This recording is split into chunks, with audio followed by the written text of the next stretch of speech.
Hi guys, எல்லாமே எப்படி இருக்கிறீங்க? நல்லா இருக்கிறீங்களா? எனக்கு வீடியோ என்ன பார்க்கலான்னா, கோயிலில் நாங்கள் ஒரு குட்டுண்டு பூஜை வச்சுருக்கோம். எனக்கு ரொம்ப நாளாக குழந்தை இல்லை. 6 வருஷமாக குழந்தை இல்லை. குழந்தை பிறந்தா இது மாதிரி பூஜை நாங்கள் செய்கிறோம், வேண்டிக்கணும். குழந்தைக்கு இப்போ 3 மாதம் ஆகுது. குழந்தை பிறந்து 3 மாதம் ஆகுது. நல்லபடியாக எனக்கு குழந்தை பிறந்தது இல்லையா, அதனால் அந்த பூஜை செய்கிறோம். சிவனுக்கு அபிஷேகம், எங்கள் வீட்டுக்காரர், நான், என் குழந்த 3 மாதம் குழந்த, அபிஷேகம் எல்லாம் எங்களுக்கு கையால் பண்ணி வைக்கிறாங்க. தயிர், இப்போ பால் அபிஷேகம் எல்லாம் செய்கிறாங்க. பால், குங்குமம், தேன், அப்புறமா நெய், எத்தனை வளங்கள் இருக்குது எல்லா இது வச்சு எங்களுக்கு அபிஷேகம் பண்ண விடுறாங்க சிவனுக்கு. இப்படி ஒன்று ஒன்றா பண்ணிக்கின்னு வரோம். எங்களுக்கு ரொம்ப கஷ்டப்பட்டோம் குழந்தை இல்லைன்ட்டு. நாங்கள் எத்தனை ஹாஸ்பிட்டலில் ஏறி இறங்கியிருக்கோம். அப்படியே எங்களுக்கு கடவுளோட அருள்னால நல்லபடியாக எனக்கு பையன் பிறந்திருக்கான்.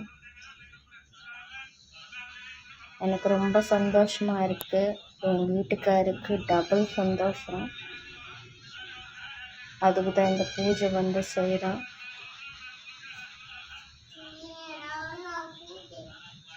இது சந்தன அபிஷேகம். இது சந்தனம் கலந்துட்டு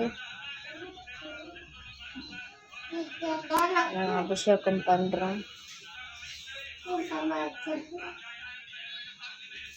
நாங்கள் எல்லா ஹாஸ்பிட்டலும் பார்த்தாச்சு. எங்களுக்கு கடவுளை தான் துணையாக இருந்தாங்க. அப்படியே நாங்கள் கர்ப்பரக்ஷாம்பிகை அம்மன் கூட வேண்டிக்கின்னு இருக்கிறோம். குழந்தை பிறந்தா கர்ப்பரக்ஷாம்பிகை அம்மனுக்கு என் குழந்தை எடை போடுறேன்னு வேண்டிக்கினேன். ஆனால் எங்களுக்கு அவ்வளோ எங்களுக்கிட்ட பண வசதியெல்லாம் கிடையாது. நாங்கள் வேண்டியது வாழைப்பழம்தான். வாழைப்பழம் கிடை இருக்கோம் இல்லையா, அது முழுசாக வேண்டிக்கணும். வாழைப்பழம் வெயிட் போடுறான்ட்டு. சிலவங்களுக்கு வெல்லம் போடுவாங்க, சிலவங்க தங்கம், சிலவங்க வெள்ளி, காசு, இது ஏதோ போடுவாங்க. ஆனால் என் இதுக்கு நான் வாழைப்பழம் தான் போடுவேன்ட்டு வேண்டிக்கினேன். இன்னும் அந்த வேண்டுதலை இன்னும் நிறைவேற்றணும். இப்போ தான் குழந்தை பிறந்தது இல்லையா எங்களுக்கு. இப்போ இந்த இது வேண்டுதல் நிறைவேற்றணும். இதனால இந்த பூஜைனால குழந்தைக்கு ரொம்ப ஆரோக்கியமாக இருப்பாங்க. குழந்தைங்க புத்திசாலியாக இருப்பாங்க, அறிவால் இருப்பாங்க, தெளிவாக இருப்பாங்க, சுறுசுறுப்பாக இருப்பாங்க. அப்படியே ஆயுசு கூடுவோம். ரொம்ப நன்மைகள் அதிகமாக இருக்கும். அதுதான் இது முதல்ல செஞ்சிடலான்ட்டு இந்த பூஜை செய்கிறோம். அப்படியே என் குலதெய்வம் முனீஸ்வரர், பாலமுனீஸ்வரர், அவருக்கு நாங்கள் வேண்டிக்கின்னு இருக்கிறோம். அது கூட செய்யணும். எங்கள் வீட்டுக்காரர் பொங்கல் வைக்கிறேன்ட்டு வேண்டிக்கினாரு. அப்படியே நான் முக்கியமாக சொல்லணும்னா முருகர் தான். நம்ம தமிழ் கடவுள் யாருன்னா முருகர் தான். எல்லாருக்குமே தெரியும் இல்லையா? அந்த முருகர், என் செல்ல முருகர் எனக்கு அவ்வளோ பிடிக்கும். எங்கள் வீட்டுக்காருக்கு எனக்கு அவ்வளோ பிடிக்கும். அவங்கள அவருக்கு நான் வேண்டிக்கினேன். நான் இந்த கந்த சஷ்டி விரதம் வரும்ல, வருஷத்துக்கு ஒரு வாட்டி, அந்த கந்த சஷ்டி விரதம் நான் இந்த 7 நாள், அந்த 7 நாள் எனக்கு குழந்தை வேணான்ட்டு ஒரு நாளாக நான் முருகர்கிட்ட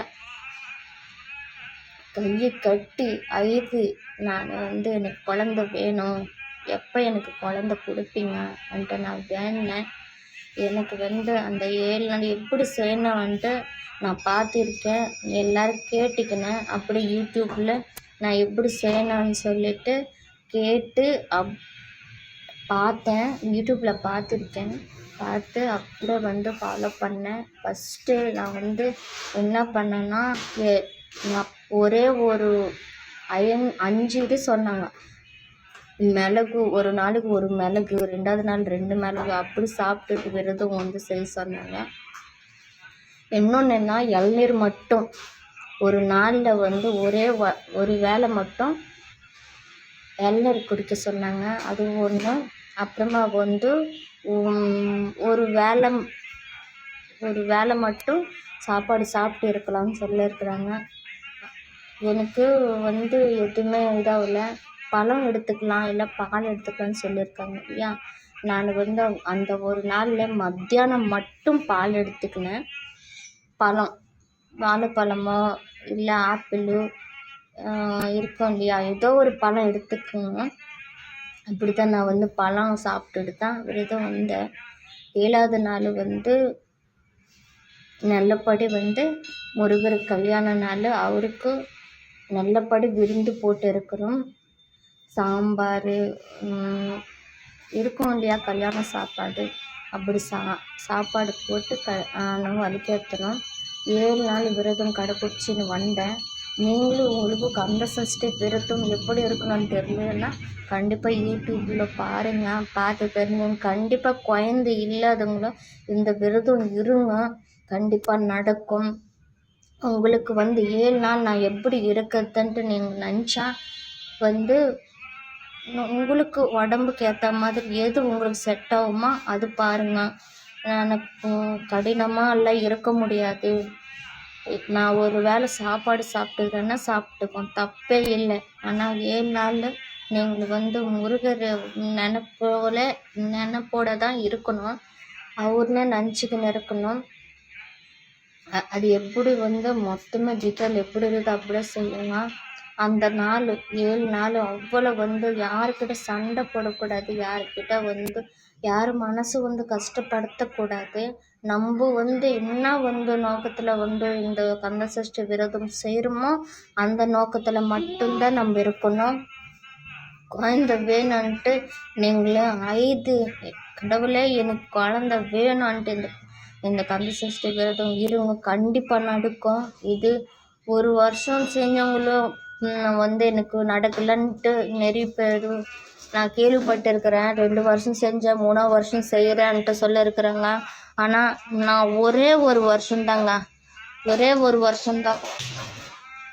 செஞ்சேன். ஒரே ஒரு வருஷம்தான் செஞ்சு அடுத்த வருஷத்துக்கு எனக்கு நல்லபடி ஒரு பையன் பிறந்திருக்கான். அப்படியே நாங்கள் ஹாஸ்பிட்டலுக்கு கூட போயிருக்கோம். இன்னொன்று என்னன்னா, இந்த கந்த சஷ்டி விரதம் செஞ்சு மறுபடி நாங்கள் வந்து ஒரு என்னோட ஜாதகம் எடுத்துக்கின்னு ஐயர்கிட்ட போனோம். அவங்க சொன்னாங்க, நீங்கள் வந்து புருஷன் பொண்டாட்டி வந்து நீங்கள் அந்த என்ன சொல்லுவாங்க, இந்த செடி சொல்லுவாங்க, அரச மரம் சுற்றி காலையில் 6 மணிக்கு டெய்லி குளிச்சுட்டு அரச மரம் சுற்றி வர சொன்னாங்க. ஹஸ்பண்ட் ஒய்ஃபு கண்டிப்பாக சுற்றிட்டு 11 வாட்டி சுற்றணும். 11 வாட்டி சுற்றி வந்துடணும். ஃபுல்லாக எத்தனை நாள் வந்து சுற்றணும்னு கேட்டிருக்கேன் நான். ஆனால் உங்களுக்கு 2 மாதம் ஆகலாம், 3 மாதம் ஆகலாம், 4 மாதம் ஆகலாம். உங்களோட வேண்டுதல் என்ன, குழந்தை இல்லாதன்னு சொல்லிட்டு தானே நீங்கள் சுற்றுறீங்க. டெய்லி சுற்றுங்க அன்ட்டு சொல்லியிருக்காங்க. நான் என்னன்னா டெய்லி என்னால் சுற்ற முடியாததுனால நானும் சனிக்கிழமை வந்து நான் சுற்றிருக்கேன். 6 மணிக்கு போய் நானும் எங்கள் வீட்டுக்காரும் சனிக்கிழமை 6 மணிக்கு, ஆனால் 5 to 6க்குள்ளே அரச மரம் சுற்றி வந்துடணும். எதுக்கானா வெயில் வரத்துக்குள்ளே நம்ம சுற்றி வரணும். சுற்றி வந்து ஃபஸ்ட்டு நாள் மட்டும் நீங்கள் ஒரு நூல் எடுத்து 11 வாட்டி சுற்றுறீங்களா, இந்த 11 வாட்டி அந்த அரச மரம் அந்த நூல் சுற்றிக்கினே வரணும். 11 வாட்டி அந்த நூல் சுற்றிக்கினே வரணும். சுற்றிட்டு நல்லபடி எனக்கு குழந்த பிறக்கணுன்ட்டு வேண்டிக்கோங்க. அரச மரம் மேலே பிரம்மம் விஷ்ணு மகேஸ்வர் இருப்பாங்க. அவங்களும் நீங்கள் வேண்டிக்கோங்க. கீழே விநாயகர் வச்சுருப்பாங்க இல்லையா, விநாயகர்னு வேண்டிக்கோங்க. நல்லபடி எனக்கு குழந்த பிறக்கணுன்ட்டு கண்டிப்பாக நடக்கும். நான் செஞ்சுருக்கேன், அதனால் உங்களுக்கு நான் சொல்கிறேன். எனக்கு நல்லபடி ஒரு பையன் பிறந்திருக்கான். ரொம்ப ரொம்ப ரொம்ப ரொம்ப சந்தோஷமாக இருக்குது. கண்டிப்பாக குழந்தை இல்லாதவங்களும் இந்த வேண்டுதலெல்லாம் நிறைவேற்றுங்க. கர்ப்பரக்ஷாம்பிகை அம்மன், முருகர், அரச மரம் சனிக்கிழமை காலையில் 6 மணிக்கு கண்டிப்பாக சுற்றி வாங்க. கண்டிப்பாக உங்கள் வேண்டுதலை கண்டிப்பாக நடக்கும். இது உண்மைதாங்க, நான் சொல்கிறேன். கண்டிப்பாக சுற்றிட்டு வாங்க. எத்தனை பேரை குழந்தை இல்லாதவங்களும் இருக்கிறாங்க இல்லையா, இந்த வீடியோவில் நான் சொல்கிறேன். உங்களுக்கு கண்டிப்பாக இந்த வீடியோ பார்ப்பீங்க. நான் சொன்ன தகவல் கண்டிப்பாக நீங்கள் கேட்டுக்கின்னு கண்டிப்பாக குழந்தை இல்லாதவங்களுக்கு இந்த வேண்டுதலை செய்வீங்கன்ட்டு நான் நம்புகிறேன். ஓகே, இந்த வீடியோ உங்களுக்கு பிடிச்சிருக்குன்னு நினைக்கிறேன். நான் இந்த வீடியோவில் சொல்லறது உங்களுக்கு பிடிச்சிருக்குன்னு நினைக்கிறேன். Okay, bye guys. நெக்ஸ்ட் வீடியோவில் நான் கண்டிப்பாக இன்னும் என்னென்ன செஞ்சேன்னுட்டு நெக்ஸ்ட் வீடியோவில் நான் சொல்கிறேன். இன்னும் குழந்தைக்காக என்னென்ன பண்ணலான்ட்டு நான் விளக்கமாக சொல்கிறேன். ஓகே, பாய். நெக்ஸ்ட் வீடியோவில் பார்க்கலாம்.